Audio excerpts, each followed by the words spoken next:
How's it going? Welcome back to another edition of the Stupid Questions podcast. Today, going to be talking with Nick Goldston.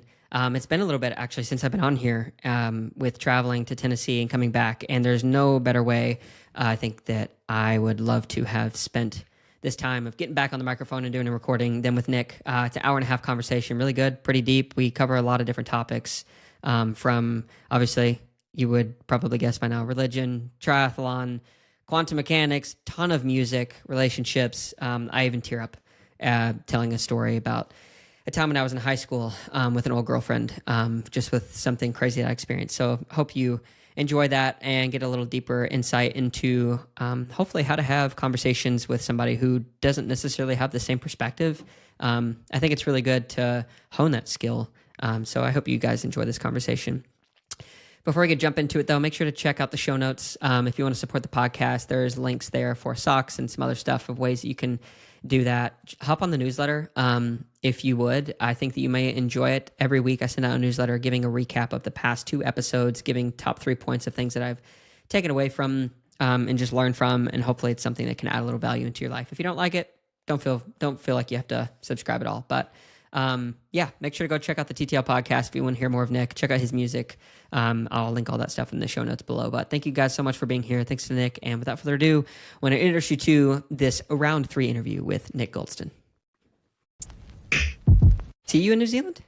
Yes, yeah. That's right. At the finish line. I saw you at the finish, yeah. Yeah, dude. That's crazy. It's been not almost a year, but almost a year. It's crazy. It's gone by that fast. It's absolutely nuts. I know. And I might be going back. Oh, just to do the race? Yeah, I think I saw you. Paula might be doing an Ironman there in next year, and so if she goes, I'll go. Nice, dude. Are you gonna like do it? I would do maybe the 70.3. Yeah. The Ironman course looks not inspiring. It's like a lot of loops. It's pretty. I really liked Wisconsin. I liked that it's beautiful and only 2 lollipop loops. Yeah. Yeah, how was Wisconsin? Because that was your big finish for the second time in a couple of years. It was so great. Yeah. It was so great. Yeah, really loved it. Did you cry? Really loved it. I cried. Yeah. Mm-hmm. How much did you cry? Not much. When I crossed... This might be good content for the pod. Bring it on. I'm recording. Oh, yeah. Okay. Yeah. I didn't hear you do an intro. I thought you were... I didn't know where we were at with it. Yeah. No. Yeah, I cried when I crossed the finish. It was just a culmination of so many different things, of course. It's just like it is for everyone, I'm sure. Yeah. But then shortly after, I didn't feel much. Like really immediately after. And I remember thinking, oh, that wasn't worth it. That was not worth it. And I FaceTimed Paula and I said, don't do it. Oh my goodness. Because she's thinking about it, and I said, don't do it. It's a trick. You don't, nothing happens at the end. You just cross the line just like you cross any other line. And that whole weekend I'd been listening to, I really love the soundtrack from Forrest Gump. Alan Silvestri is a composer, and I was just listening to that. And so I took a lap around the Capitol there in Madison, and I was listening to the Feather theme, which is one of the cues from the movie. And it slowly sunk in. It started to sink in. And then over the course of the next 48 hours, 72 hours, it just deepened and deepened this feeling that I've never had so intensely after any race. Certainly not when I qualified for Worlds, certainly not when I finished Worlds, but I was in a bad place emotionally during those, so I didn't have the capacity to really let those feel like what I was hoping they would feel like. But this did. This eventually, even that night, there was this other crazy coincidence. I was sitting there in the bleachers watching finishers come in the dark, and this song that I sang on 10 years ago started playing. It's like an EDM song. And I just felt like this moment of fate. Yeah.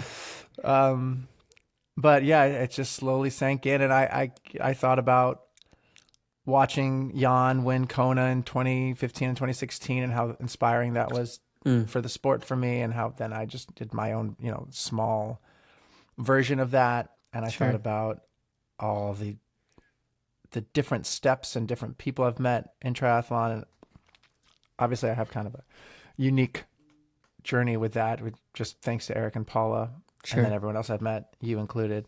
Yeah. But I thought of all those things, and it did. I think as we grow older, when we're kids, we're so impressionable, and things feel so potent and new. Yes. And there's something that it's like it hits you so intensely with such emotion. And I think as we grow older, we are dulled to that a little bit. And I think part of it is experience, and just we've experienced a lot of what life throws at us already. And so there's this precedent set, and so we don't have this high that we hit. And I chase to renew that feeling of potency with any experience, good or bad. And this felt like I was a kid a little bit.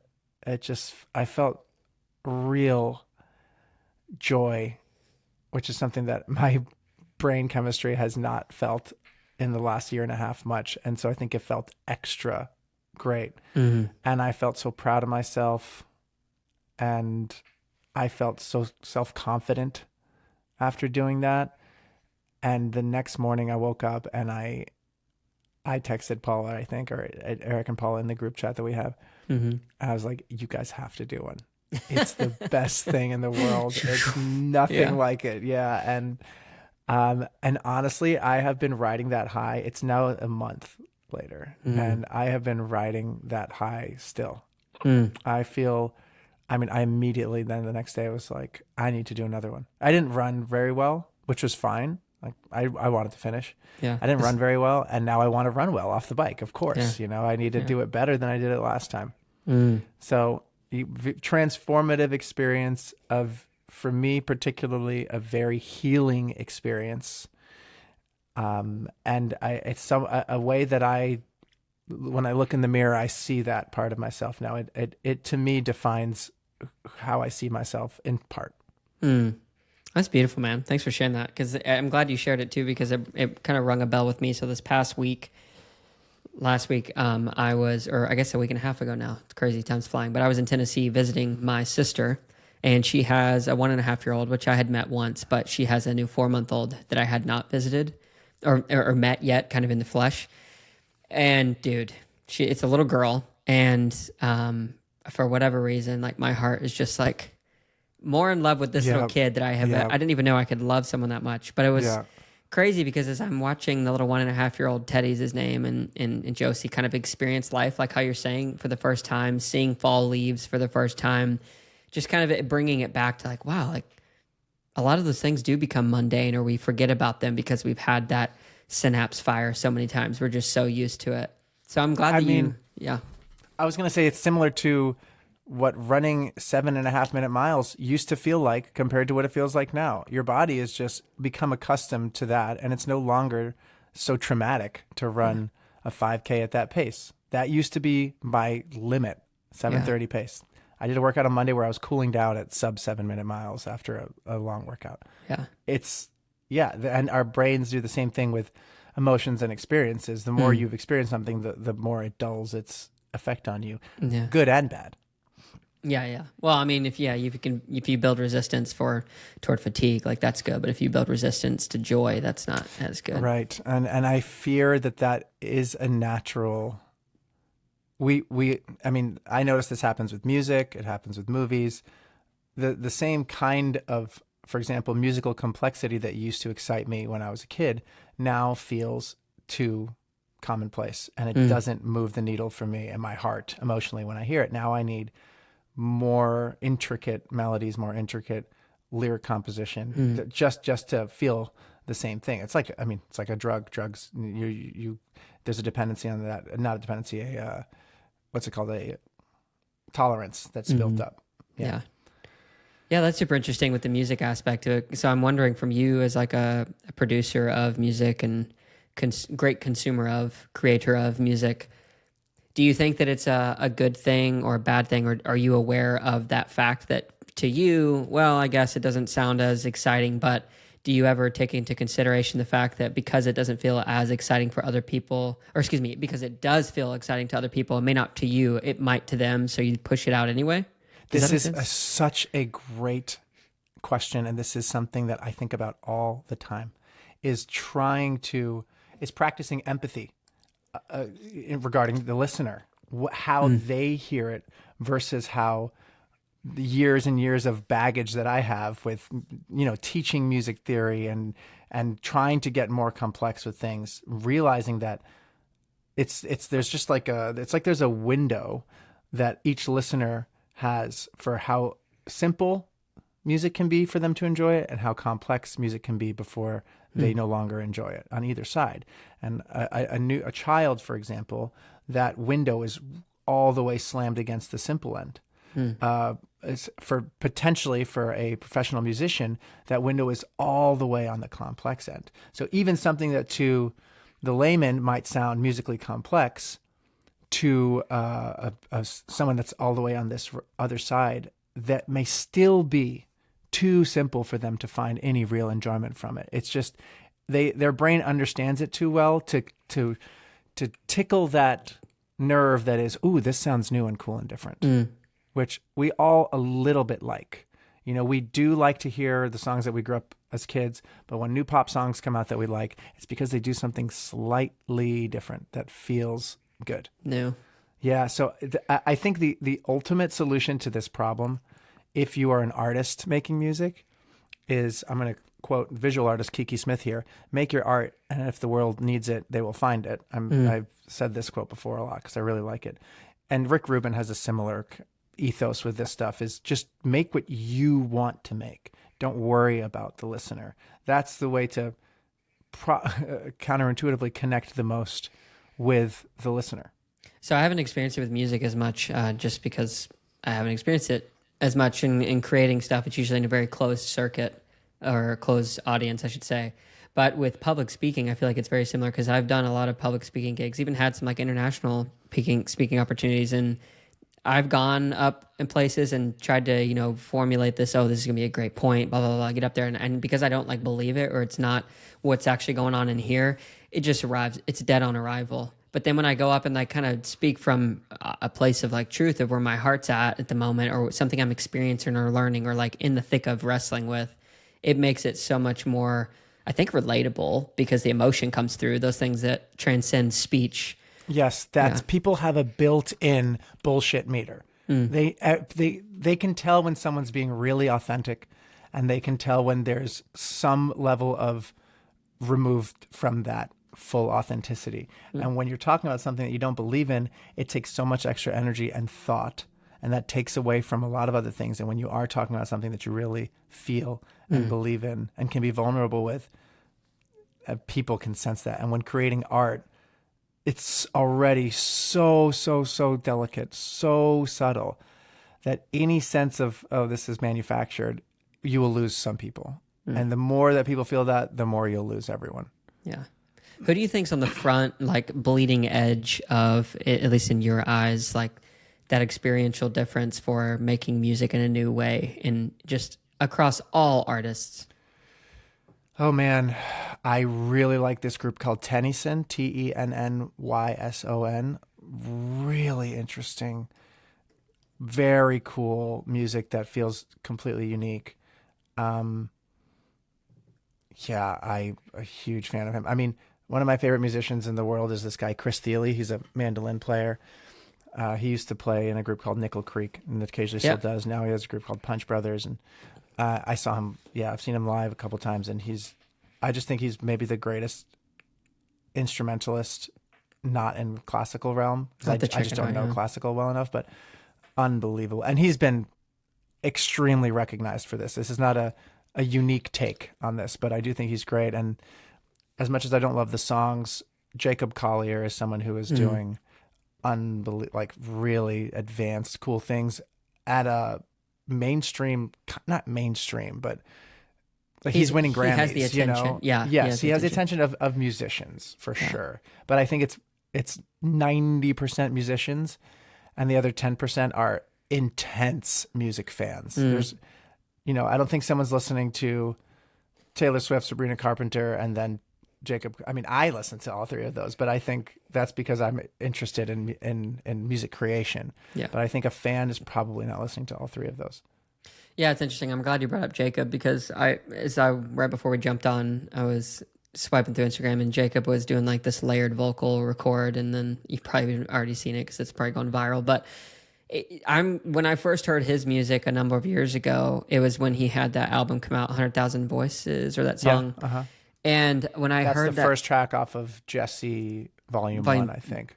Volume 2? Volume 2, yeah. Yeah, okay. But started listening to it, and like I have never listened to something where it stopped me dead in my tracks. And I'm lucky I had on like really nice headphones, because it just like, it hit me almost like, I don't want to say a drug, but basically like a drug. Like, this is so different. That's one of my favorite songs of his, by the way. Me too. I have repeated it so many times, even on bike workouts. It might be my favorite of his original stuff. Yeah. When he gets going on the like the guitar strumming there, and it sounds like this, it brought back a specific memory of some of the 80s bands that my dad used to listen to, and I was like, this is so good. Like, yeah. Well, speaking of which, isn't that the one that has the metal breakdown at the end? Yeah, it's like a screamo out of nowhere. I know, and I was like, that is so unique, because he breaks all the rules. I'm so happy that people like him are getting a little bit or more popular, because it gives people the ability to.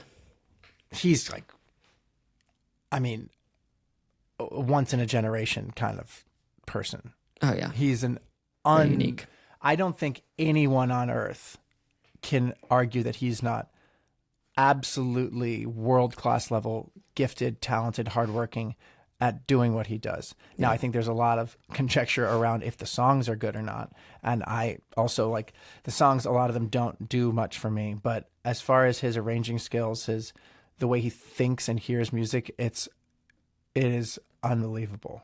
Yeah. And it's worth listening to some of these things, I think, for anyone who's listening to this podcast, even if you're not that interested in music, just to hear what it sounds like when someone with such unbelievable expertise tries as hard as they can at something.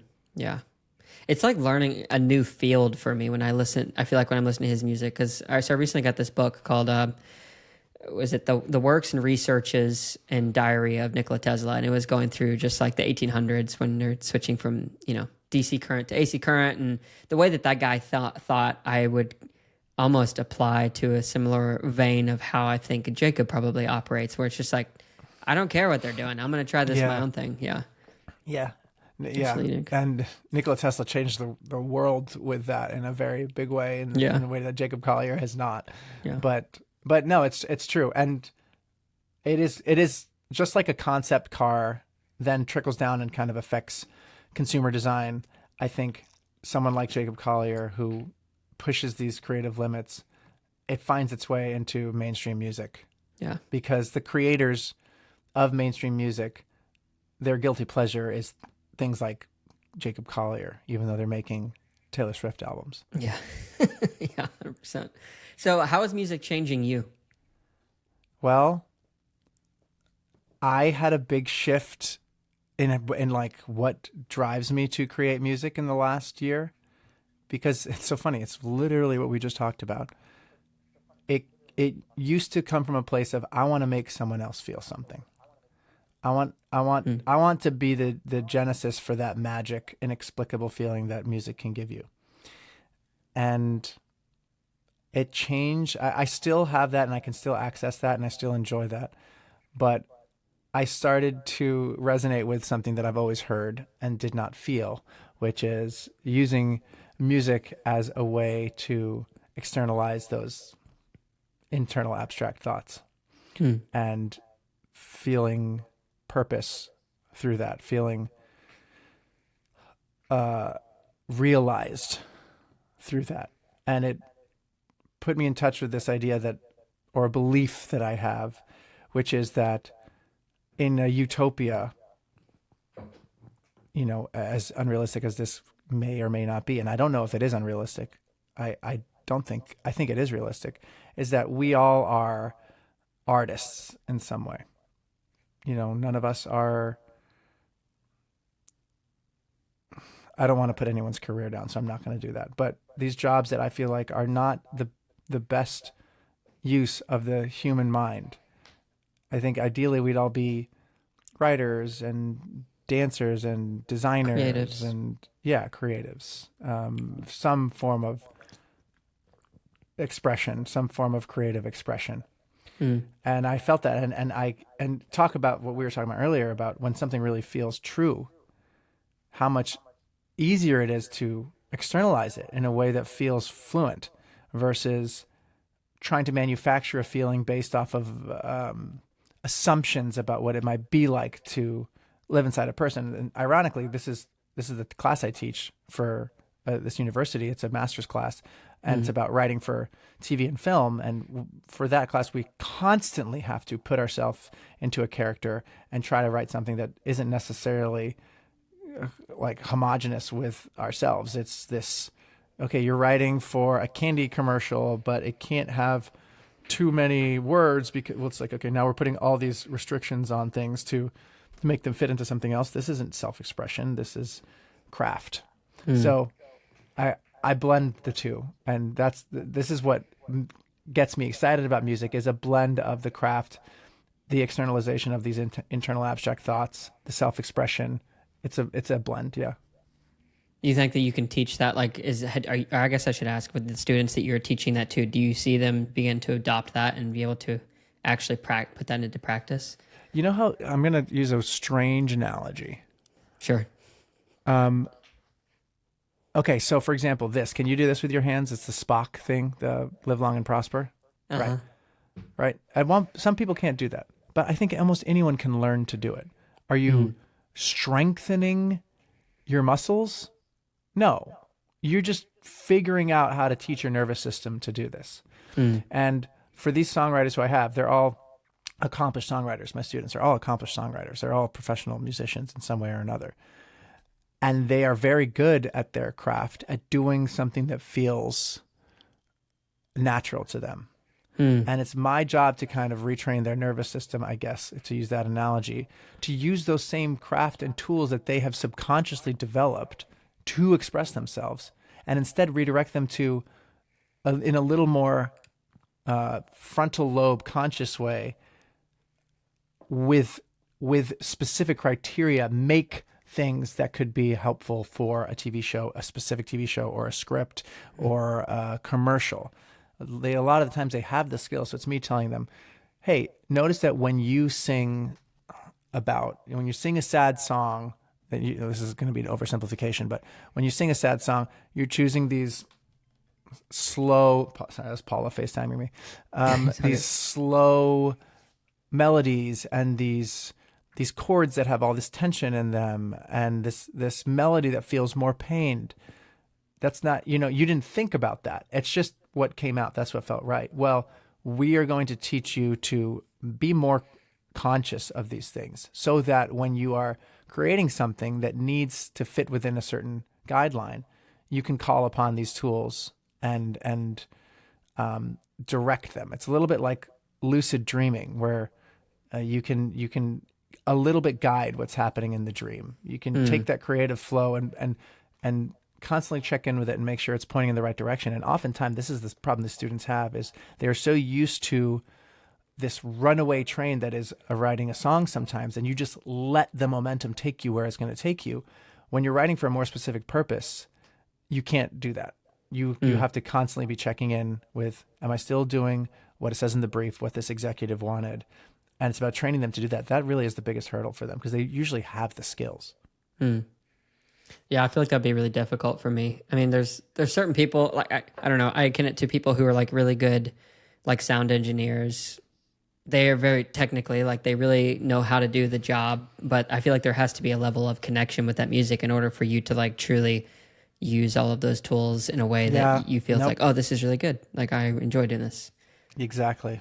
You're right. You're right on. And sound engineer is a very good example of that, because it seems so detached from the creative process, but in reality, it's not. Yeah. You have to like be feeling what you're listening to. Oh, that's so crazy, man. I wish, how much is it for, like, let's say like a super high quality studio where you've got an engineer, you've got a guy who can like, hey, actually, can you pitch this up, pitch that down, change this time, to have that guy, have that studio, you go in with instruments are tuned, you're ready to go, and you just bang out an hour of whatever. How much does that cost? I mean, you're not going to do an hour. You need more than an hour, but there's 5 studios hours. even in LA that are like $100 an hour. It's not crazy. I'm going to go to LA. Yeah, you should. I mean, I know a guy, a great place. But the funny thing is, yes, that's great, but I make records in this room, and they are very, some of them are find a very large audience, Yeah. you don't need studios anymore. You need ideas and expertise, and both of those you can Expertise is develop by huge. yourself. Yeah. I know. So I'm gonna give you some of my like holdbacks here in the world Yeah. of music. I'm gonna Yeah. selfishly use you now. Yeah, please. So like the biggest hangups for me. So I just got like this, by the way, beautiful 1931 old piano. I took it all apart, took out the whippings and whatever, and like fixed a couple of things. Got this beautiful piano. So I have that here. I've got my guitar, but for sitting down and actually wanting to like write something, the biggest hang up that I end up getting is like, oh, I go when I have like this super big influx of like high creativity. I want to write this thing, or I have this emotion, or whatever. I'll get 30, 40 minutes into it. I've got a few lines. The chorus is sort of there. And then it just feels like, I don't know, it feels dead. Like, do you encourage people to push through that, or to come back and revisit it? Yeah. No. Yeah. Push through for sure. You're developing neural pathways there that daily reminders of them to your brain ensure that it remembers that it's an important part of who you are, just like swimming every day. Mm-hmm.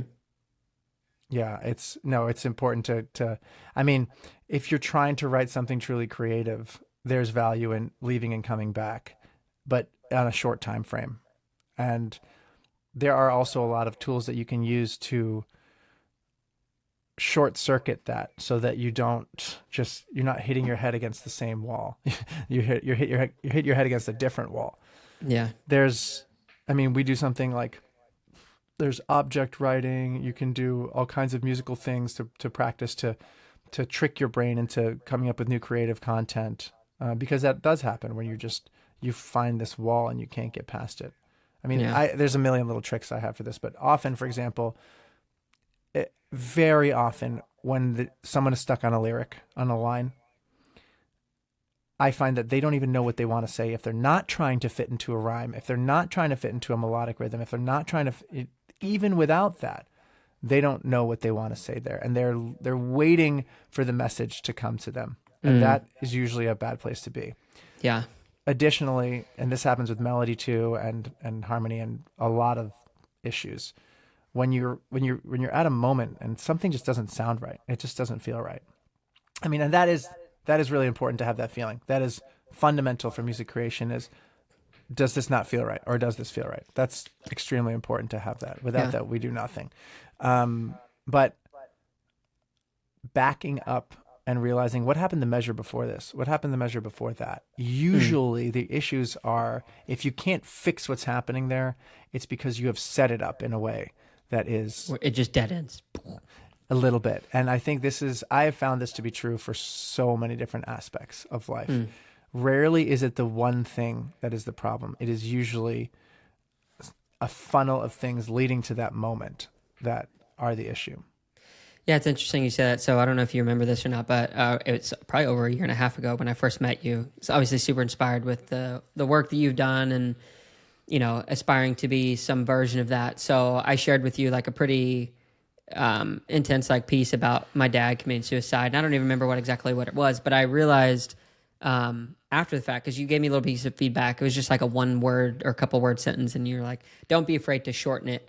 And I was like, oh man, that has stuck with me for now over a year and a half, because I realized I come from a place of, with my writing, it's usually like creative writing whole sentence structures and thoughts, and you have to lay out this, and then you follow and kind of wrap the sentence up or the paragraph up with that. And I realized that my ability to write music was kind of hindered a bit with that idea of, I need to make this like almost a complete thought. But then I started listening after you said that to a lot of music, and there's a lot of these like the way that music is said, and not all music, story songs, but they're like little pieces of thought, like, this is one thought, this is another thought. And there's like space between the lines where the brain is able to kind of connect things in a way, very much like poetry, which I guess is exactly what music is. But that was really profound, because I hadn't really thought of it in that way before. Well, I don't think it's exactly like poetry. In fact, I was going to say on the spectrum, maybe there's creative writing on one side, poetry on the other, and songwriting can live somewhere in the middle.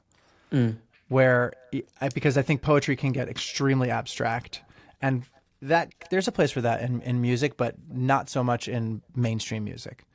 And I think what makes you say fill in the gaps, right? Like your brain fills in the gaps. Well, something to remember is that notes, melody and harmony also have implied meaning, and implied meaning that generally, which is such a crazy cool thing, generally people agree on.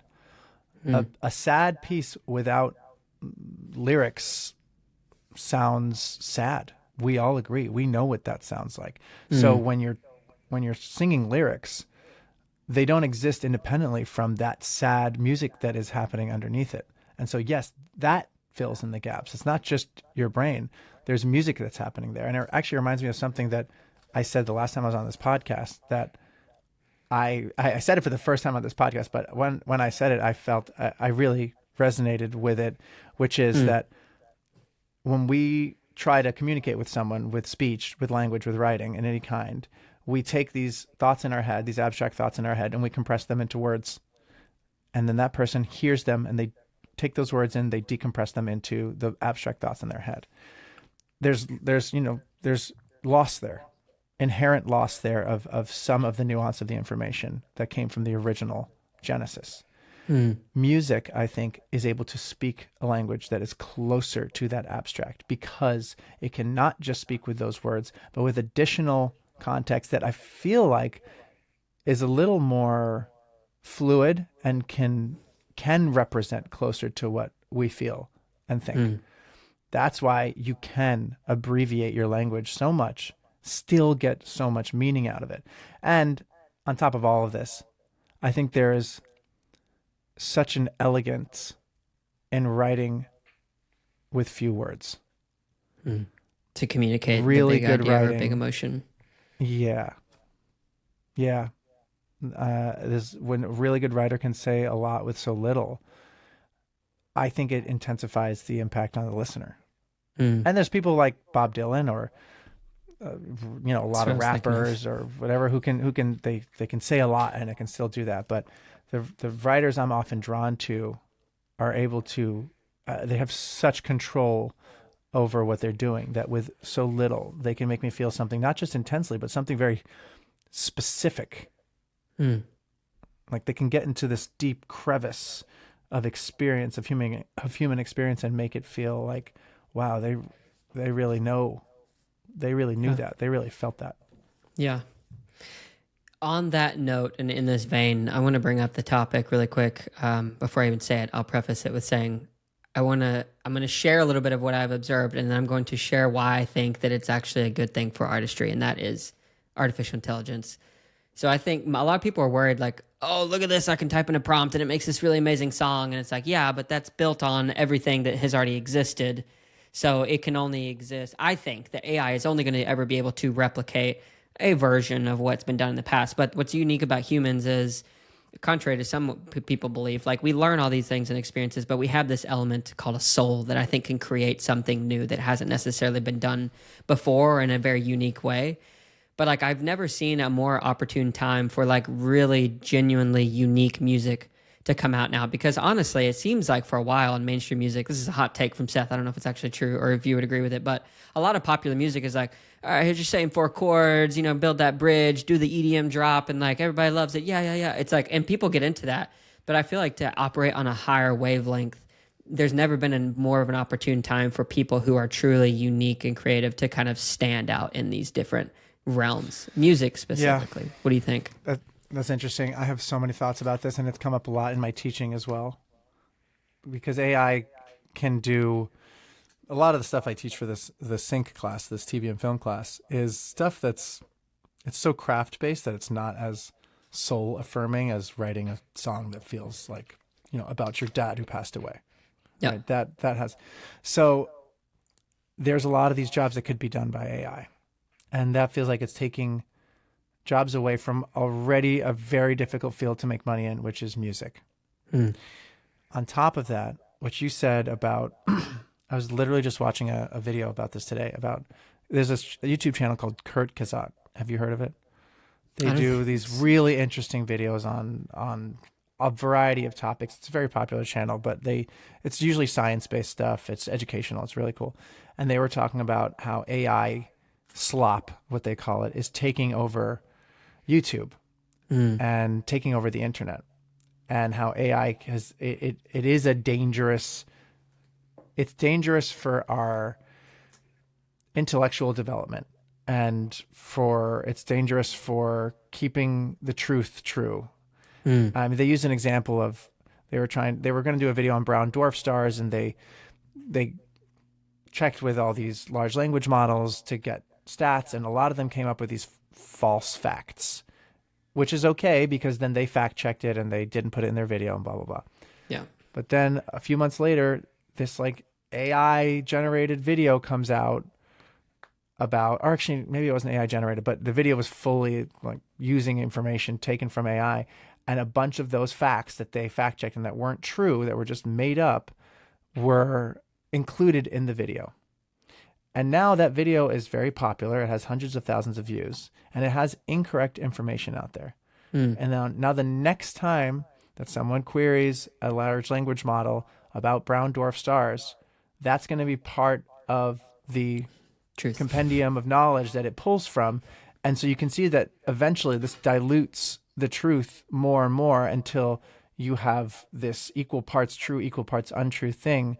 And as we become more and more reliant on that, it's dangerous. The same thing can happen with music, where people lose more and more the desire to be listening to original music, and they just use it as a like scratching an itch. You know, they put in like, I want house music that sounds like it was made in Cancun during 2020 spring break. And it comes up with this thing that no one had to make, that it just kind of fills this gap. It is just an amalgamation of what is already out there, and it's not truly that original. But I sometimes worry about how much music listeners really care about having something that a human made versus something that's just going to create a vibe for them, like a drug would. Actually, And- like literally a vibration. Yeah, Sound like is, vibration. But what I want to say, most importantly about all this, and I'm going to go back to what I said, which is I think in a utopian society we're all creating art, is that AI making art feels like the exact opposite Of art. of what it should be used for.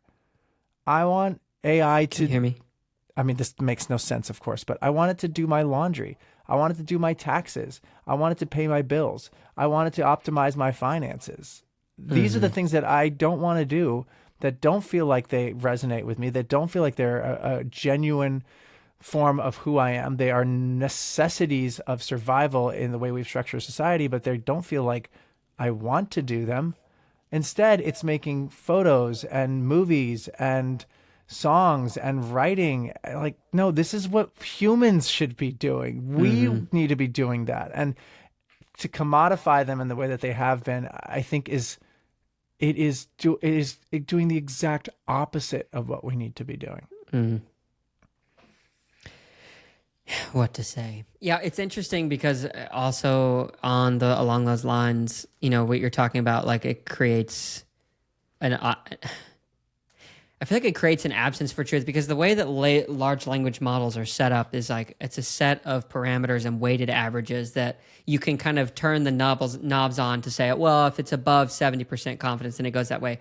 But the problem with that system, I feel like, is that it always leans on the majority consensus.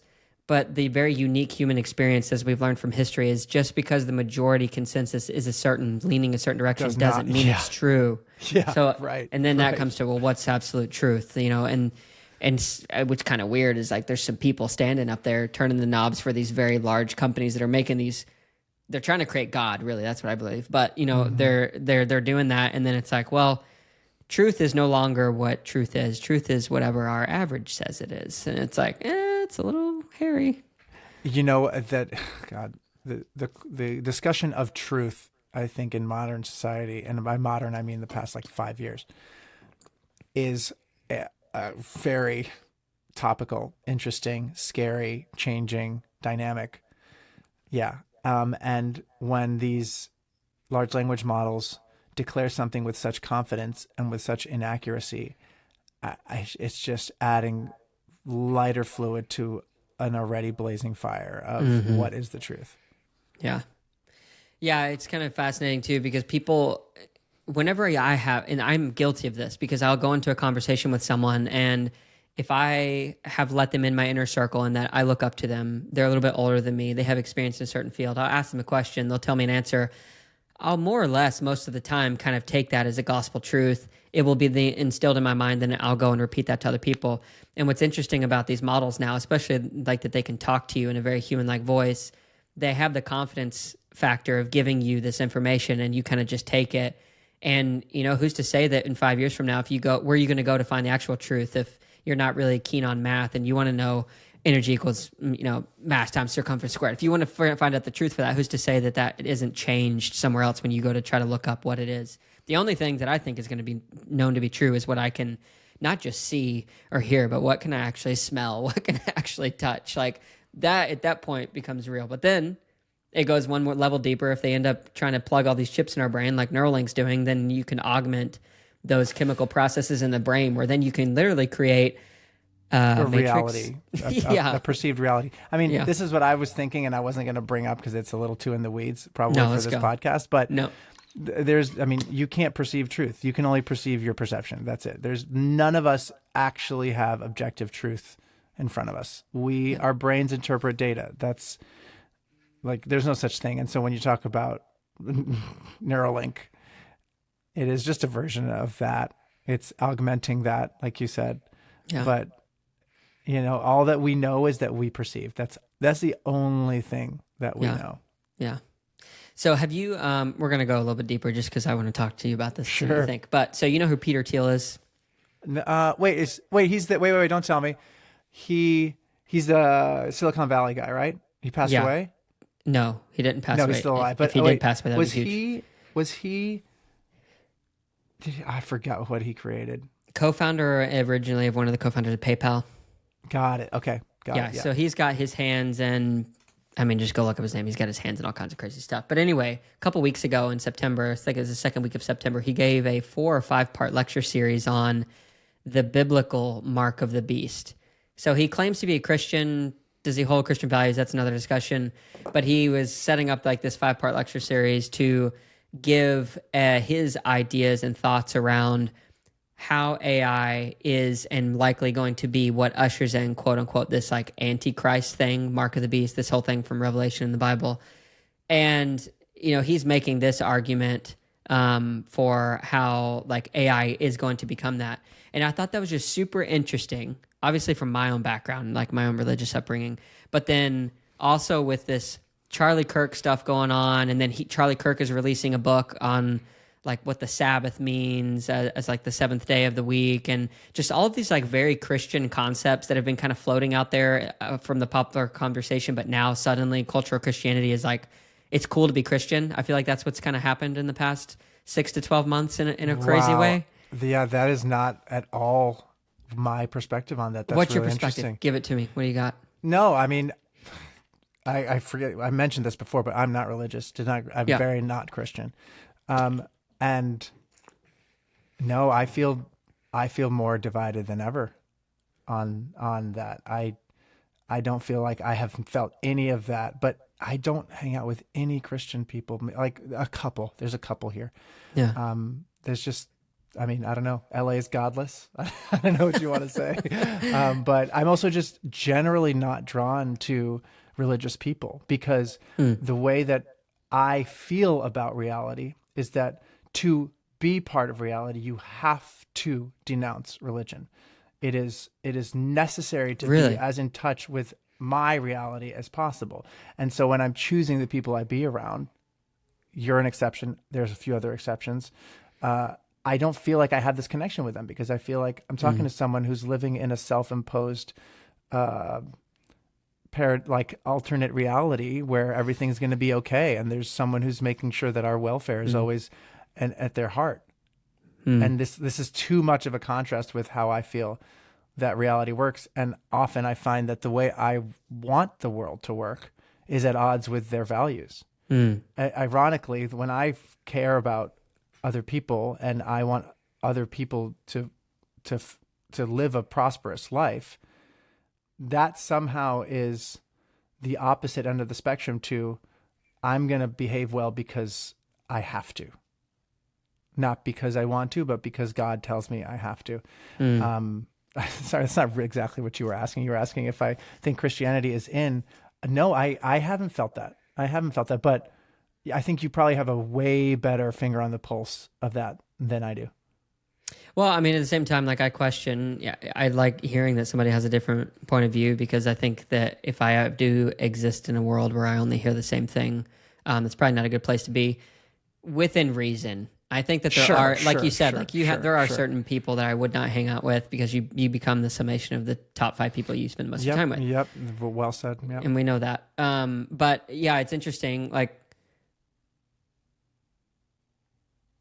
what kind of like content do you consume? Obviously, you listen to a lot of different music, but I think where I'm getting this sense is I have a lot of conversations with the podcast over the past 2 years, 185, 90 people. So I feel like I get a view into their lives, and I've interviewed people from like the Caitlin Alexanders, who are pretty controversial, very like heavily quote unquote leaning on one side of the aisle, and then some other people that are very heavily on the other side of the aisle. But I have felt like people are starting to like have let's just leave religion out of it, but like this stronger sense that like we need a return to a standard of values that we can all agree on, maybe? Yes, is that a more accurate thing? I totally agree with that, but I think my experience of that is, and the way to that is to no longer accept religion. That is the way to return to the values, because I think what someone like me sees is, look at how religion has caused so much war and pain and death. Mm-hmm. So, if our values are to, ironically, the values that I for sure feel the most true to are what Jesus said. And I can think of like love thy neighbor, turn the other cheek. These things feels true to me. But when in my experience, this is not what I have seen on a large scale religion do. It does not love thy neighbor. I mean, this has been said 1,000 times, but I think if Jesus came back now, the Christians would be the first to crucify him.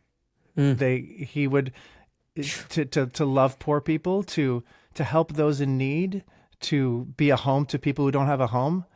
That, in my experience, is not what I see. This is not what I've seen across the board. So I don't know. It feels like this big contradiction. And I mean, the Christians I'm friends with, they agree. They don't agree that we should get rid of religion, but they agree that you have people who give themselves to Christianity who are not behaving in the Christ-like way. And I know there's a lot of landmines here about judgment and who am I to judge these things. And I will admit I'm ignorant to a lot of this stuff, so I can only speak from my ignorant position. But I do have a perspective as a human being on this earth that has grown up outside of all religions. And when I look at all of them, I see all these hypocrisies in how we are supposed to treat each other, because all these religions preach love and acceptance and helping each other. And then we see war and selfishness and aggression. 2 things. First, I think what you're saying is like so true. On every aspect, I think you actually really put it into what, like, especially with what you said, I think that the modern day Christians would crucify Christ 100%. I couldn't agree more. I think of like this biblical concept that is, by their fruits you shall know them. And speech is such an amazing and powerful gift, because from the worldview that I come from, I believe that God spoke the world into existence. He put that breath in my lungs. And if I therefore have that same breath, I can literally give life or take it with the word, the air that passes through my lips and pierces someone's heart on a chemical level. So so with what you're saying is like totally true. But yeah, with like the by their fruits you shall know them, I think that is 100% there. But here I'm going to kind of blow your mind, hopefully, a little bit with this next piece, because it's a little bit of I don't think many people believe this. I believe, as the world, in my like Christian worldview, as Jesus comes back, the time that will be ushered in is that there will be the greatest persecution and murder of innocent people under the guise of Christianity. I believe 100% that will happen. I believe that it will be the Republicans, like the right side of the aisle, maybe it's a different name by then, that will usher in a time when we need to get back to values. And oh, by the way, if you don't do this, we'll kill you. Like, I believe that actually will happen. I believe it'll actually circle around the Sabbath. That's another discussion. But not many people believe that. A lot of people that I grew up with, it's like, oh, the left's going to impose these specific laws. They're going to like send us into camps and then we're going to, whatever. But, if you go back to even like the Protestant Reformation, man, like the Catholic Church literally killed people at the stake by the thousands because they wanted to depart from the Pope and the priest kind of interpret scripture. And we want to read it for ourselves. And they're like, nope, that's heresy. You're going to die. So like, that was the whole thing. But yes, I agree with you 100%. Religion is a problem. Now I am religious, but I kind of really do found that. But we're agreeing. I think we're agreeing on. Yeah. It's not. There's something that happens. There's something with a critical mass that happens that gains momentum in a way that unfortunately can also be very much guided with people who want power and want control and have an agenda.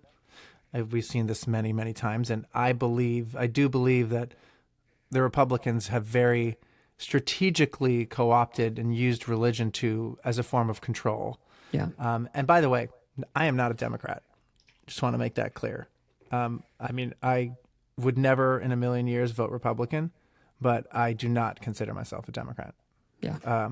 And I'm not saying I'm in the middle, but I'm not a Democrat. But I do think that Republicans realized, very tactfully so, that religion could be used as a tool to control a group of people, and in the same way, and it's people who want good. These people, I think, at the heart of all of us, we want good for everyone around us, and through a combination of that's not such an cut and paste thing. It's not so obvious what good is all the time. And very often it's not obvious what good is, through a combination of that concept and that we all have naturally anger and fear around things that are different. And we want to protect our own welfare. It becomes a thing that on a large scale can be dangerous. Mm-hmm. And I think if people I just had a long conversation about this the other night, but I think if people were maybe more encouraged to ask themselves what is good, what is bad, how to treat other people, what really caring about and loving thy neighbor means, I wonder if we wouldn't be in such a better place as a society, instead of looking to others for the answer to those difficult questions. Because I think in our hearts, all of us, we have, maybe not at first, but we have, through introspection, the ability to get to some of those answers.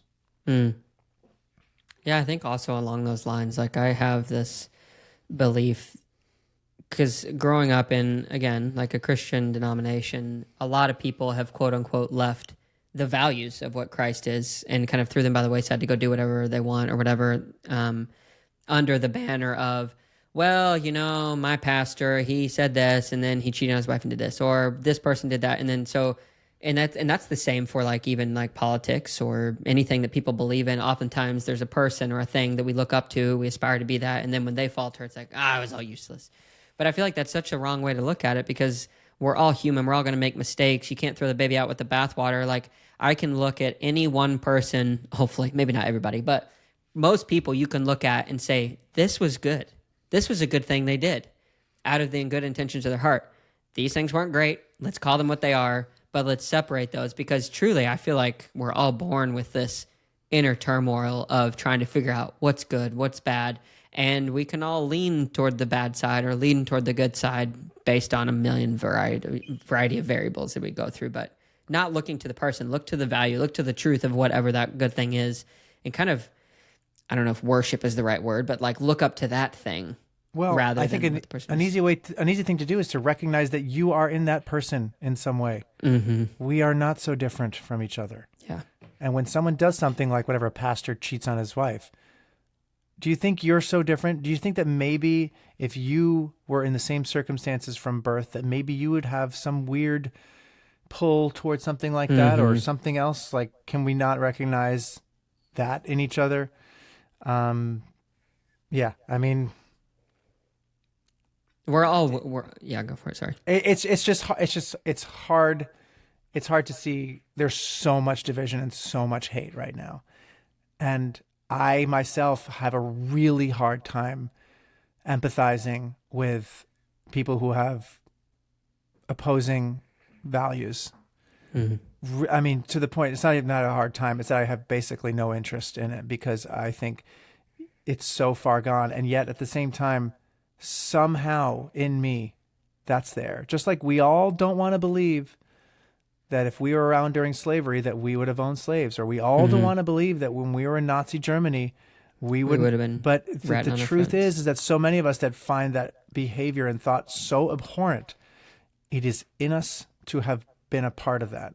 And that's why I think it's really important to not subscribe to these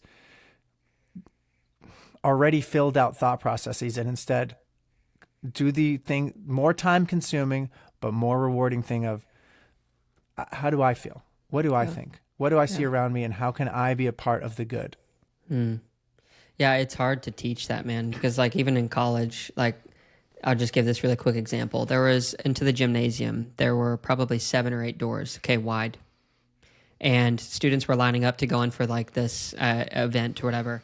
Hundreds, if not thousands of students all lined up and going through this one door. And I was like, why is this so long? So I walked out of the line and I opened the other door and they were all unlocked. Yeah. And like, that was such a thing for me. I was like, this is what, like, because I almost stayed in the line. I was like, well, I'll just go try this out. And it's like, there are so many different avenues to go in, but everyone kind of lines up because it's simple. Everyone's there and we're kind of like sheep and herd mentality and whatever. Like, but to teach that to someone, you have to unplug, like literally from our devices to start to think, well, why do I believe this? Or why does this make me feel like I believe this so strong that I'd be willing to go kill someone? Like you mentioned Nazi Germany. My wife's uncle was in Rwanda during that genocide where 1 million people were slaughtered. Like they were friends, Hutu and Tutsi. And the next day, one of them has a machete and chopping their neighbors up literally in front of them. And it was like this slow build of propaganda of messaging to like kind of dehumanize that person in the mind. And dude, I feel like in the US, we're pretty darn close. We're close. We're close to that tribalism to where like it's going to be easy to like just, like you said, critical mass and then boom. And are you familiar with the bystander effect? This psychological. No, concept? no, I'm not. Bystander effect is the way that's usually illustrated is there's someone's hurt and they're lying on the ground and there's just a circle of people around them and no one helps them because everyone assumes that someone else has already done it or is already doing it.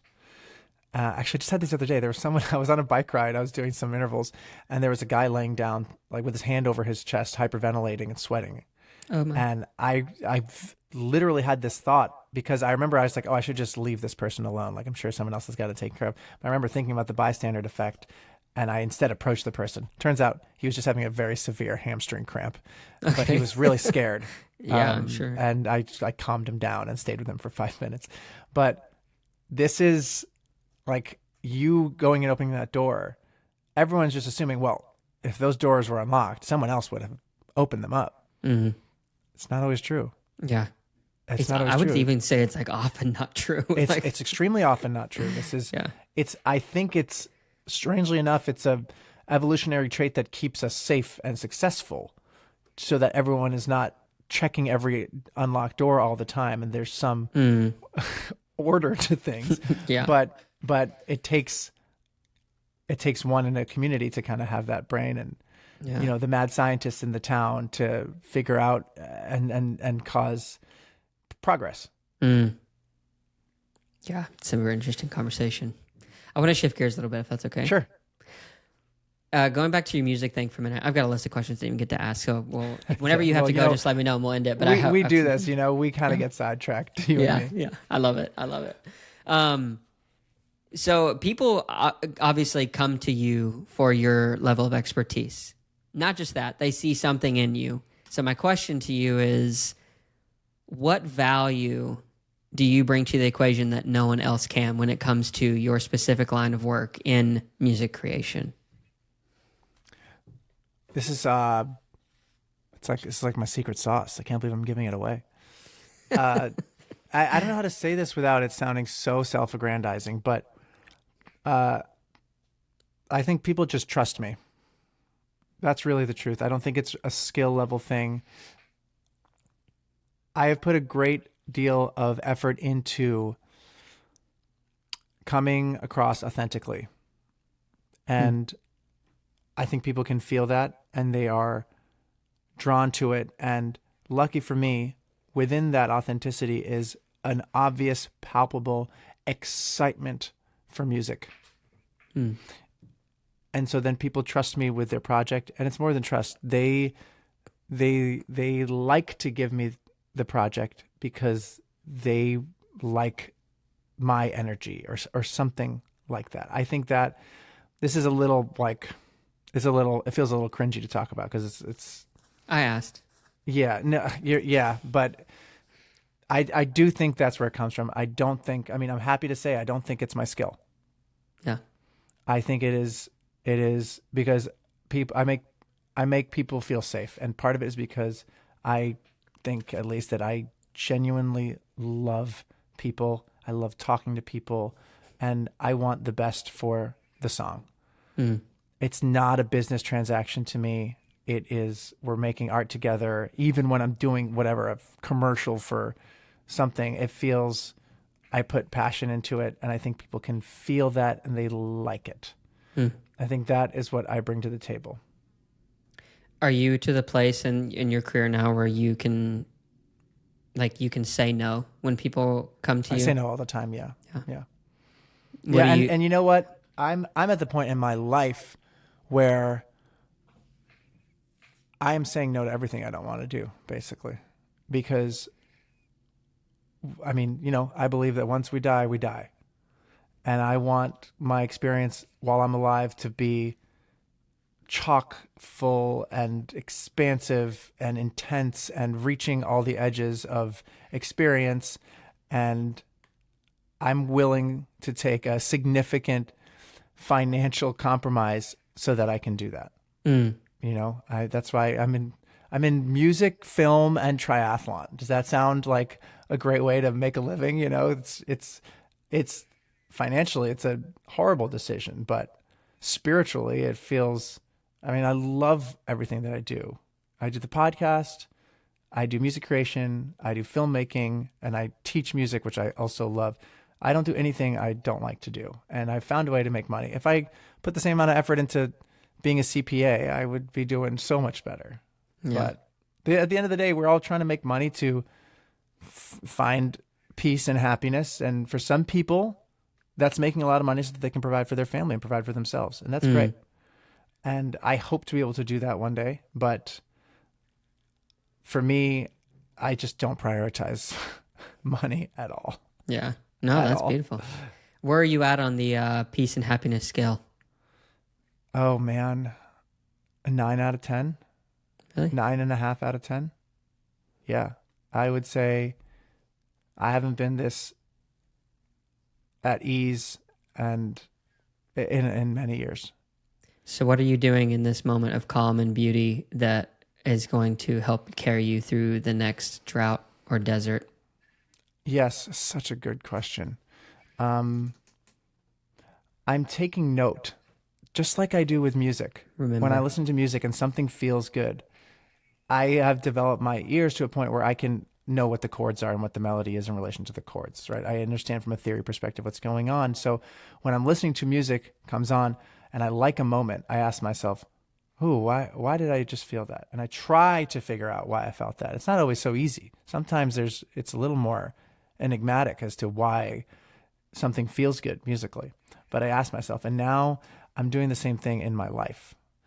I think, oh, I feel good today. Why is that? Oh, okay. Well, I didn't have sugar for breakfast and I kind of meditated on that thing for a little bit. And I asked myself how I was feeling. Maybe that's part of the equation. And maybe it's wrong. Like maybe I'm wrong. And then the next day I found out, that wasn't it. But I'm trying to take note of these things a little bit more so that I can rebuild it when I need to, because it was such a slow rebuild. I mean, when I talked to you last time, I was at a 0 out of 10, Yeah, or like you're a 1 struggling. out of 10. Really struggling, and I'd never struggled in my life, really. And it's slowly like everything passes, the good and the bad, all passes. Our minds are built like that. But I feel so precious with my peace and my joy now. And I recognize, like you said, what about the next drought? I recognize that will happen. You know, I'm going to lose my parents one day. That's going to be, I mean, really traumatic, no doubt. How do I get past that? And I am smelling the flowers now too. I'm trying to live in the moment, and as someone who thinks a lot, and I enjoy that. I like thinking a lot. You know, whether it brings me to any eureka moments or thoughts of any value is different. I still like thinking and trying to deconstruct things a lot. I have found that instead, what people call living in your body, or experiencing these more subconscious things, can lead to such joy that not everything needs to be intellectualized to be enjoyed. You know, it can be intellectualized, but is that the way to enjoy it?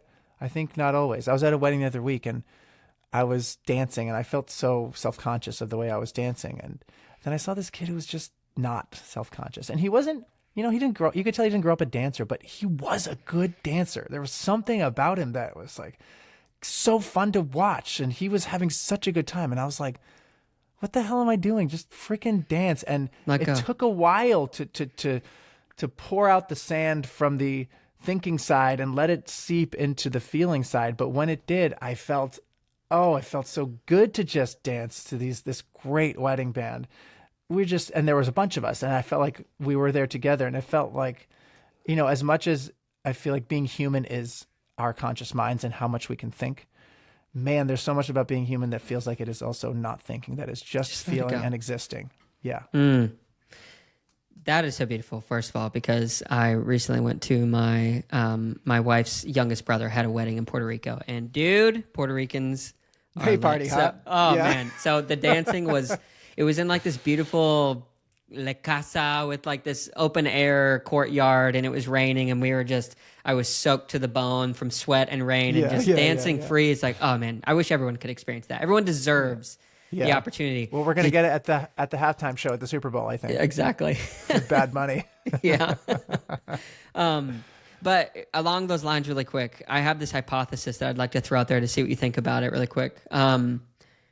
So I was reading recently, going through, trying to understand this concept of a unified field theory in physics, where they try to marry all of these different fields of thought. Yes, I've seen this stuff. Yeah. Mm-hmm. So one thing that kind of came through all the noise as I was trying to absorb some of this information, which is super complex, was that, everything is waves. I guess I've known that, but like sound, energy, radio waves, like everything is these waves. And a wave, even like light, matter. Yeah, it's all waves. Like when you go small enough, it's all waves. Yeah. Yeah, it's all waves. It's all movement, and this oscillation of up and down, right? And whether it's a long wave or a short wave, like it's all waves, which is such a good metaphor for life, for like how the sun revolves, but our moods even, like we go through seasons of up and down. But I recently had this thought, and I don't know how to like try to create proofs to where this hypothesis could become even a theory. But as we go through these troughs, I feel like that there's different bandwidths of how we absorb and cope through information to hop off. It's like two offset waves, where you have like this one wave and then the other one's offset, where the peak of one is the height of the other, and you can hop on the other one. I feel like I see. I think that there's a way to do that, because for the first time this year, I've experienced it in a way that, so ever since like my dad took his life in 16, it threw me for like this weird tailspin, and I go through like these yearly cycles where I would go through this just like super deep. I don't understand my brain. It's not operating right. It does really good on like these super analytical things. But my social skills just seem to like fall through the floor, and I become so self-aware, and it's just like exhausting. But this year I had it come back around, and maybe it's age, maybe it's whatever, but it's like I changed the perspective and how I viewed those things. I've also been clean from porn for almost 5 months, so I feel like I have more clarity there. I remember you yeah, mentioned that last time we talked. yeah. So like that's been huge. But I feel like that there's a way for us as individuals, and I need to find a way to try to prove this, that you can hop off of the low, still feel low in that way, but hop to the other side of the brain and be like, oh, this is actually what this high feels like, and you can live there. Yeah, what do you think? You know what? I think you might be right, but maybe only in the short term. And I don't know if I'll ever get to the point where I am grateful for the low that I hit there, but I am grateful for who I became because of it. If I could go back, I would not wish it on myself. But through the adversity, you learn a lot, and you become at least a more fully formed person. I also want to say, I think, a better, more capable person, but at least a more realized version of yourself through not just being at that low, but staying and living at that low point and scratching at the walls, trying to climb out. I think there's unfortunately, there's a lot of value there. And I think there's a little moment of, once you see behind the curtain, once you've seen the man behind the curtain, you can't unsee it. I for sure, for the rest of my life, my feeling is that I will carry some of that darkness with me, and it won't go away, because there's a point there where I felt no hope and no joy, and it didn't feel like a dark version of reality. I felt like I was seeing reality for the first time in its true form, and that what we all live in is kind of like a hormone drug-induced version of reality that is convenient for us and is required for us to move on and feed ourselves and sleep and make more people. Like, it's our brains only work with that, because when you look at stark reality without religion, for me, there's no point to anything. We're here as a funny coincidence of things, and meaning is completely fabricated by ourselves. On that, really quick, just because I'm fascinated, like that you think very deeply, you have like these values that you do hold that you would say were like representations of Christ. There's my voice cracking at 33 years old. Not funny. So for me, when I have tried to like step in the shoes of someone who like kind of believes and takes in the world like you do, believing that it's kind of just all coincidence, I feel like it could snow for 1 billion years, and no matter what, the snow is not going to just create a snowman in a perfect form. How do you, and you being such a creative, like seeing the creative force that like you have within you, God aside, anything else aside, like it just came out to be, I don't know what I'm even asking. Like, how do you wrap your mind around that? How do I reconcile? How do you reconcile the creative power with an absence of a creator, I guess? Like, that's what I truly want to try to understand. Yeah, it's funny. I don't think I've ever really equated those things to each other until you just said it. I don't, I understand purpose, meaning, love. I understand those things being equated to creator. That's not such a large step. But creativity itself, I think, it's a symptom of higher consciousness. It is a side effect of intelligence. I think the more intelligent a species is, the more prone it is to creatively making things that have nothing to do with survival, in an attempt to understand our own existence. This is what art is often used as a mirror to its own society. This is the way we've been told. And I think there's truth to that. And just like, the most intelligent people we know are often the most tortured and troubled people. Yeah, isn't that fascinating? I think it's so fascinating. And I think they don't know where to put that mental horsepower, and it drives them crazy. I think creative outlets are the light version of that, because all of us, every one of us that's able to communicate, we're very intelligent, compared to the rest of the species on the planet. And I think creativity is this, it's almost like this vestigial part of our consciousness that has all this energy but doesn't know where to go. And that's part of the reason I think it's this utopia, is that that's what we do, is we create art, because it gives that energy somewhere to go. And to answer your question of, if not from God, then what? Yeah, it's a great argument you make there, because it does feel so magical. And I think music specifically, and of course I have a bias there, but I think music specifically, if you take other forms of creativity, dance is another really good example of this, but I think it's so cool how a piece of music can not even have a human voice on it, and it can make you feel so much. It's not telling a story in the traditional sense. It's not using violence or sex to short circuit your emotions. It is something about it that just inherently feels special. And you don't have to be a genius to experience that.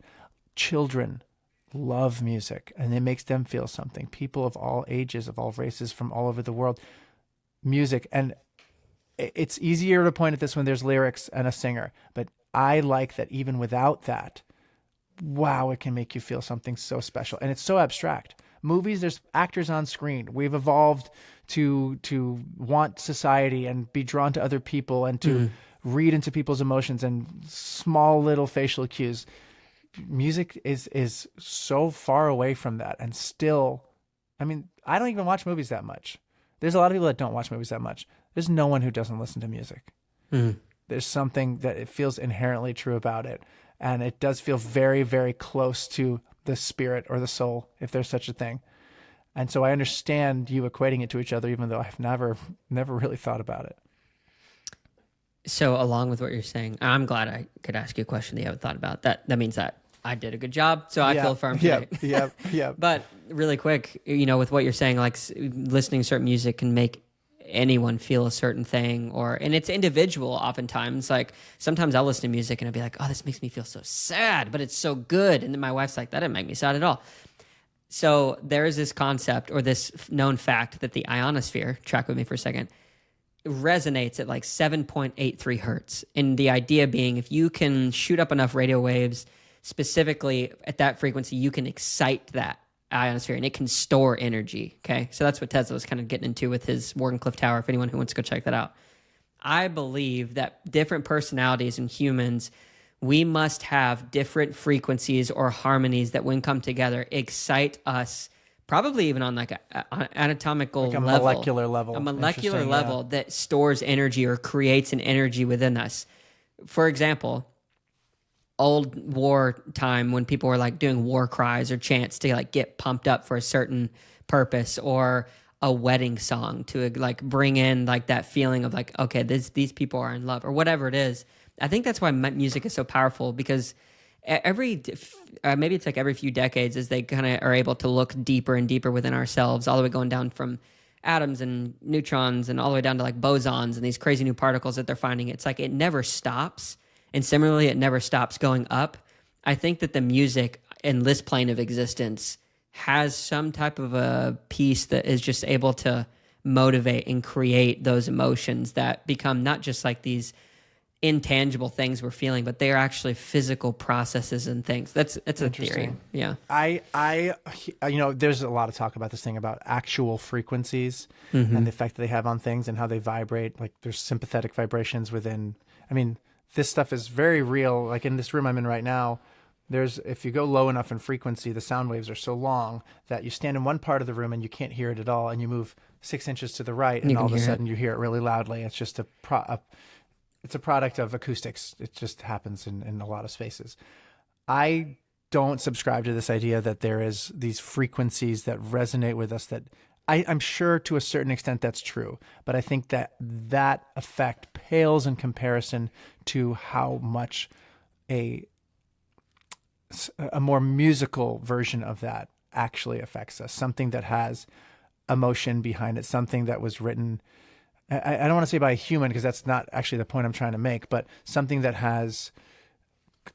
we would recognize as music, that has melody and harmony to it. I think that is so much more effective. Just like, it's like, I'll use astrology as an example. Yeah, I'm sure if you take a large enough population and you take the smallest degree, yes, Sagittarius people are more likely to have fun. Okay, maybe. But what is way 1,000 times more impactful is, did you grow up in New York or did you grow up in Texas? Yeah. Did your parents get a divorce or did they stay together? Did you grow up rich or did you grow up poor? These things are infinitely more impactful on your personality than what time of the year you were born in. So I think similarly, there are some frequencies that, yes, they may have some physiological impact on us when amplified enough and played in the right. Yes. But how does that compare to playing Jeff Buckley singing Hallelujah? For some people, I think that's going to be just so much more impactful. Yeah, I would agree. I hope I wasn't trying to make that point, but like the older I get and the more things I consume in terms of just like knowledge, I think everyone experiences this, but you start to see these different verticals or parallels between different pieces of life: triathlon, endurance sport, music. So like the 12 notes on a piano across however many octaves that you can play, like within that band for whatever our ear is tuned to be able to hear those things. I don't know. There's got to be, because something more is being communicated. Like I wish I had taken music theory, or maybe I should come take some of your classes to like get an understanding for like how these notes work, which ones are happy, which ones are sad. Why is this dissonant chord make you feel this way versus this I love talking major about chord? that stuff. I need to learn that stuff. Yeah. But you can learn it through doing it too. This is what is so cool about music theory versus physics or quantum physics or, whatever you're talking about, is that physics is trying to understand what is already there. We're trying to figure out the laws of the universe that have been set before us. Whereas music theory, we are trying to understand why we feel a certain way. The rules are based not on math, but they are based on what we have subjectively decided is good. And it's not like we decided. It's what feels like it resonates with us. That's what I think is so cool about music theory. So you can sit down and play the piano until you're like, well, why does this work? This combination of notes usually makes me feel this way. Why is that? And then you start to notice patterns. It's really helpful to take music theory class because someone has done all that work for you. And in general, it's very hard to understand something you didn't understand before. And more likely what's happening is you're giving a name to a concept that you already understood. So is it shocking to you that I, being more of a kind of a melancholy person when it comes to playing music, that E is like my favorite key to play in? Similar to how I don't really subscribe to this theory that certain frequencies can have such a profound effect on us, I also don't believe that certain keys are any different than any other keys. Just the one that I happen to learn, maybe? It's the relative position of the notes to each other that matters much more than the empirical absolute note. I don't think E has a feeling that's different than C, but in different keys, E can feel completely different because of the context that it plays in. For example, I'll sing like do, re, mi, fa, sol, la, ti, do. If I sing do, that feels very different than if I sing ra. But in a different key, that weird second note that I sang, that's going to feel like the normal key. And the first note I sang is going to feel like the weird note. So it is all relative position. It's not like colors where red is red, blue is blue, and green is green. Depending on where your home center is, it's going to change the relative feeling of every other note in the key. With other music educators, are there people who hold just very different beliefs than you do in terms of like these things? Like, do you get debates but about that? on a more academic topic, not on these broad topics. We pretty much all agree on the broad topics. Yeah. I mean, there's different ideas of how much should music theory really be in your head when you're writing something. I lean heavily into understanding the craft, and that's part of the reason why I teach It's part of the reason I was hired. And I just got hired to teach a new class, by the way, the Oh, let's go. songwriting of Taylor Swift. So I Are just you taught my serious? first week of it last week. That's Yes, and relevant, it's a I coincidence guess. that her album just came out, which I have not even listened to yet, by the way. Nice. But yeah, I love this side of things, and you can't have good music without a genuine feeling and passion. You can't just rely on the theory stuff. It never comes out good when you do that. It really never comes out good. But a combination of the two is how I have found to both be successful and to feel genuine with what I'm making. It helps me externalize the ideas in a more concrete, honest way. If there's one thing I'll take away from this conversation is that my assumptions need to be met with further education. I don't know if I agree with that. I mean, it's hard to get educated on things these days, as it seems like it's the easiest time ever, but it's also, like we said earlier, we live in an era of mass misinformation. Well, then I'll just come sit in on some of your classes and figure out how Taylor Swift does it. Yeah. All right. So one more question for you to kind of close it out. Yeah. So this is, and by the way, I've been recently trying to think up of like new questions to ask in a way that would spark new thinking. So I'm testing this one on you. Okay, great. I love it.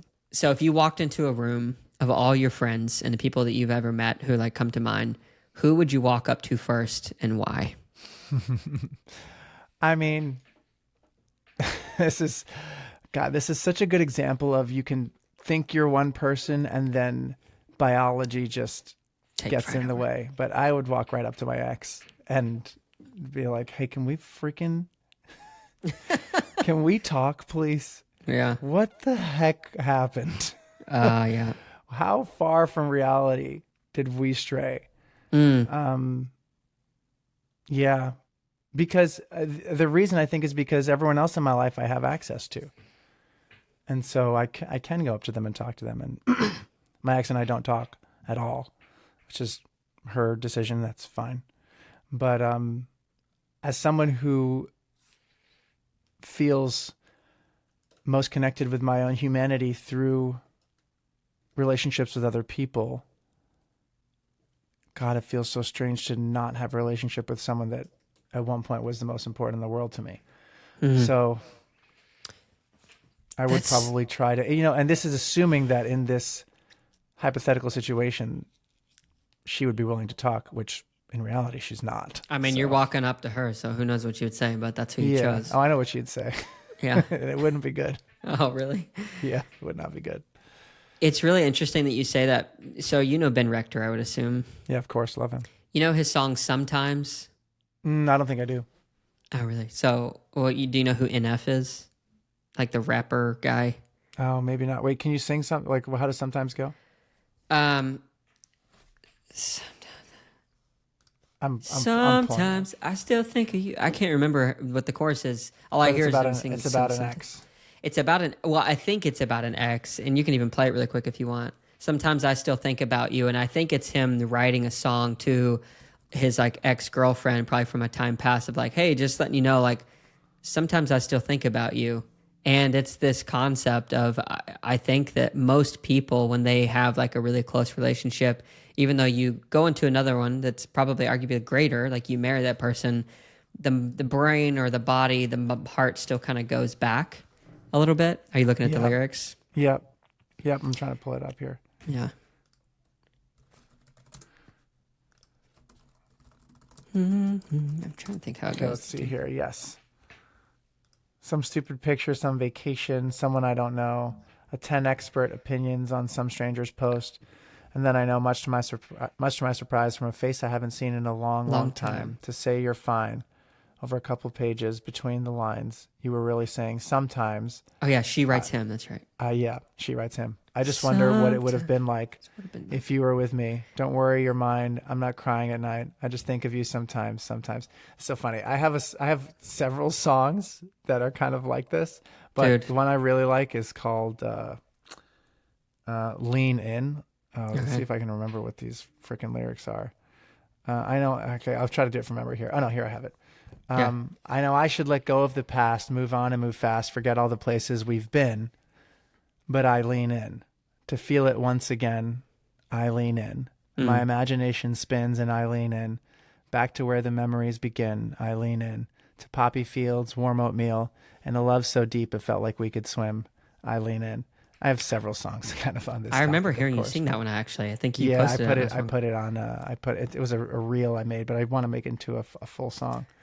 Do it, dude. That's yeah. I mean, this is like, God, it's crazy how much our brains are wired for attachment and connection and love, and when you when you tear that up from its root, those nerves are exposed, and it is so brutal, so raw, and it just leaves a mark. And so even now, this is the person I'd in that hypothetical situation, this is the person I'd it's not even close. I just want to be like, hey, can we please just talk? Can we talk human being to human being? What's the resolution in your, because I'm going to share a little story after this, but what is the resolution that you like? What is the outcome that you wish would happen in that? Because sometimes to the song, it feels good to just talk about the thing that was, not from a reminiscing thing, but I think that's really it. I think you nailed it. I think it's to feel seen in a human way by someone that I hurt. And there is implicit forgiveness in that. And maybe that's what I'm looking for, is forgiveness. Maybe a recognition that I was doing my best and that I tried my best and it still wasn't, that just didn't work, that we weren't compatible. And I wish I could see that in her eyes and I just like share a breath, share the same air, and empathize with each other, just like I was saying earlier, that even somebody, a pastor who cheats on his wife, or much worse than that there's empathy to be given there. Even to a murderer, there's empathy to be given there. And how different is a murderer than me? Who knows what brain they were born with, and who knows what parents they had, and who knows what their high school bully was like. I mean, there's just a million things, and to pass judgment on someone like that is wrong, I think. And in the same way, I feel like I want some kind of empathy. I'm playing the victim here as the one who broke up with her, but I wish for that empathy as well. I think that would be the ideal thing. But I think you're right. There's just a catharsis in sharing a conversation with someone about the topic. Yeah, it's interesting. So a few weeks ago, I couldn't sleep, and I got up, kind of going through one of these troughs and trying to figure out how to hop on the high. And so when I was 18, was graduating high school, was dating this girl. Nick, I tell you from the bottom of my heart, from when I was 18, I was an absolute, probably close to the worst kind of a human being that any man would ever want, spending time with his daughter. That's not true. No, dude, okay. It was pretty bad. And I'm okay with that. I mean, yeah, we could argue about that another time, but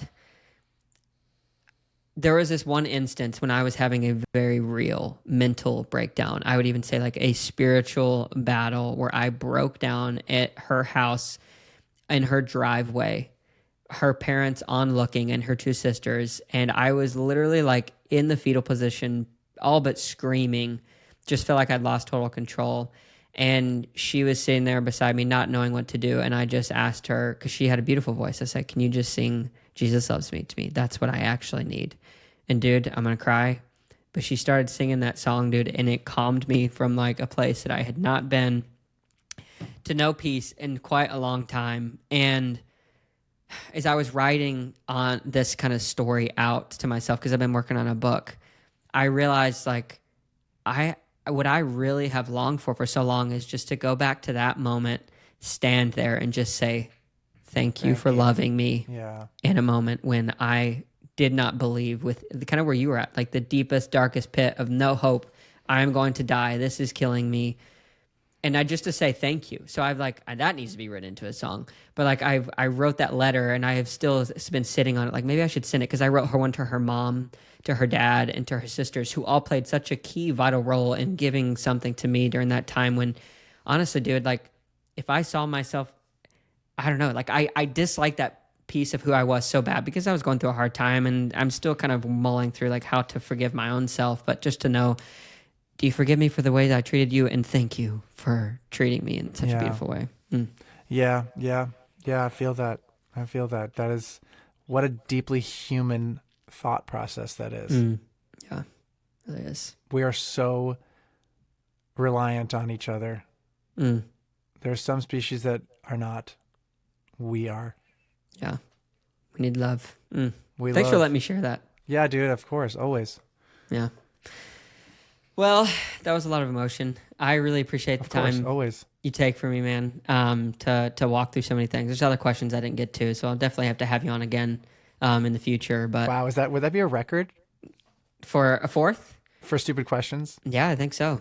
I think 3 is the farthest we've got, so maybe we'll have to put it on the calendar before too long. I'm down. Yeah. Thank you so much, dude.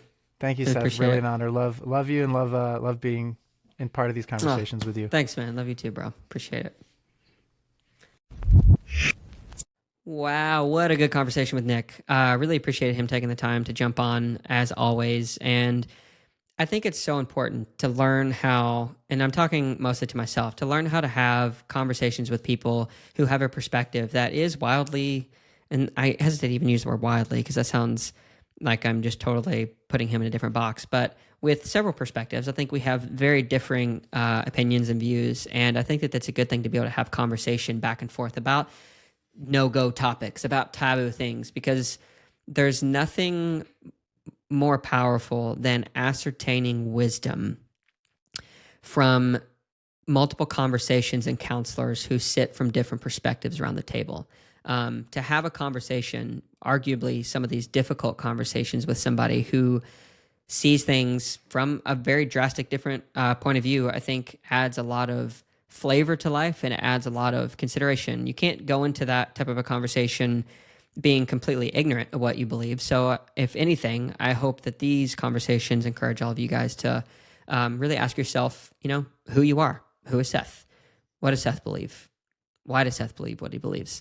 Then that will inform the conversations we have with others, because it's oftentimes for me easy to fall into the trap of whatever I hear becomes applied to my heart, and then I kind of just regurgitate that in conversation to stay quote unquote relevant. I feel like that's what the news is. It's like, oh, well, I read the top 10 headlines today, and so I can regurgitate those in popular conversation at the workplace, and now people know where I stand. It's like, I think that it's deeper than that. To be able to go deeper than that is what really matters. So I don't know what I'm saying. I'm just learning life here, and appreciate you guys jumping on and being a part of this journey with me. But really appreciate Nick.